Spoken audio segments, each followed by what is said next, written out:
আরজিকর আন্দোলনে যোগ দেওয়ায় বদলি সরকারি কর্মীর বদলিতে ক্ষুব্ধ ডিএ আন্দোলনকারীরা। ওই সরকারি কর্মী শ্রীবাস তিওয়ারি সল্টলেকের কারিগর ভবনে কর্মরত ছিলেন। তিনি সংগ্রামী যৌথ মঞ্চের আহ্বায়ক। কালিম্পংকে তাকে বদলি করা হয়েছে। আরজিকর আন্দোলনে যোগ দেওয়ায় বদলি করা হয়েছে। প্রতিহিংসামূলক বদলি, অভিযোগ সংগ্রামী যৌথ মঞ্চের।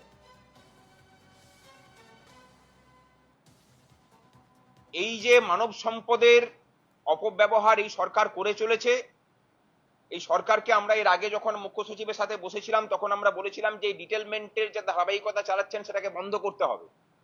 আজকে যে কাজটা করেছেন, সরকারকে আমাদের পরিষ্কার কথা যে শ্রীবাস চন্দ্র তেওয়ারির ডিটেলমেন্টের অর্ডার যদি প্রত্যাহার করে না নেওয়া হয় তাহলে তৈরি থাকুন। সংগ্রামী যৌথ মঞ্চ নবান্নতে গিয়ে পরে নবান্নের সামনে দরকার হলে তালা মেরে আসবে। এটার জন্য যতদূর যেতে হয় সংগ্রামী যৌথ মঞ্চ যাওয়ার জন্য তৈরি আছে।